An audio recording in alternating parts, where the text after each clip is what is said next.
ধীরে ধীরে আমরা জুজুৎসু কাইসেন সিজন 3 এর ফাইনাল এপিসোডে পৌঁছে গেছি। সাধারণত অ্যানিমের এপিসোড 22 থেকে 24 মিনিটে হয়ে থাকে, কিন্তু জুজুৎসু কাইসেন সিজন 3 এর ফাইনাল এপিসোড পুরো 27 মিনিটের ছিল। এই 27 মিনিটের ব্যাঙ্গার এপিসোডটি পুরো একটি সিনেম্যাটিক এক্সপিরিয়েন্স দেয়, যার নাম হলো সেন্দাই কলোনি, এবং আমরা এখানে এই সেন্দাই কলোনির ঘটনাই দেখতে পাই। এবং এই এপিসোডে আমরা বুঝতে পারি কেন ইয়োতাকে সাতোরু গোজোর পর সবচেয়ে শক্তিশালী বা ক্ষমতাধর সর্সারার বলা হয়। ইয়োতা এই এপিসোডে কুরোরোশি নামের স্পেশাল গেট স্পিরিট তথা তেলাপোকাকে একবার নয় বরং দুবার খতম করে, এবং একই সাথে রিও ও উরো নামের দুইজন পুরাতন আমলের বা প্রাচীন আমলের সর্সারারকে একসাথে পরাস্ত করে। এই এপিসোডের শুরুতে আমরা ইন্ডিয়ান সর্সারার ধ্রুব লক্ষণালা বা যাই হোক তার নাম, তাকে দেখি এবং তার অ্যাপিয়ারেন্স তাকে দেখানো পর্যন্ত সীমাবদ্ধ ছিল। ইন্ডিয়ান ফ্যানরা তাকে নিয়ে দাপাদাপি করার আগে তাদের দাপাদাপি ঠান্ডা করার জন্য তাকে এক সেকেন্ডের জন্য দেখানো হয়, যেখানে ইয়োতা তাকে এক নিমিষে খতম করে দেয়। এরপরে যা ঘটনা ঘটতে হচ্ছে সেন্দাই কলোনির একটি স্টেডিয়ামের ঘটনা, যেখানে কুরোরোশি নামে স্পেশাল গ্রেড স্পিরিট বা তেলাপোকা ইয়োতাকে আক্রমণ করে এবং এরপরে তার সাথে যুক্ত হয় রিওর পরে এই যুদ্ধে অবতীর্ণ হয় উরো।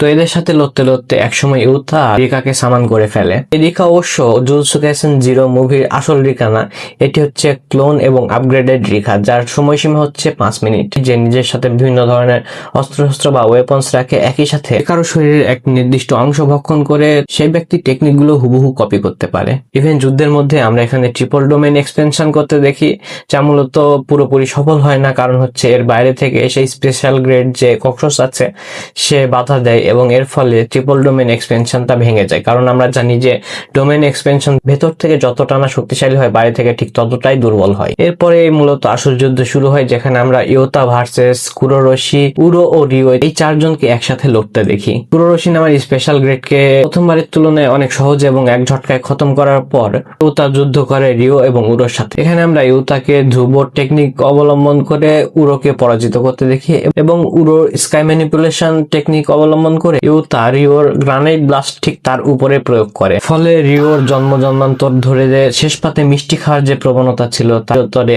ইয়োতা ঘুচিয়ে দেয়। ইয়োতা এবং রিওর এই ফাইটটি দেখে আমার মনে হয় ফ্যানদের আত্মাও পুরোপুরি তৃপ্ত হয়ে গেছে। তাদের হারানোর পর ইয়োতা তাদের পয়েন্ট হাসিল করে নেয়, এবং এখানেই jujutsu Kaisen season 3 final episode শেষ হয়। এবং এরপরে আমরা বেশ কিছু পোস্ট ক্রেডিট সিন দেখতে পাই। জুজুৎসু কাইসেনের পরবর্তী সিজনগুলো নিয়ে আলোচনা করব।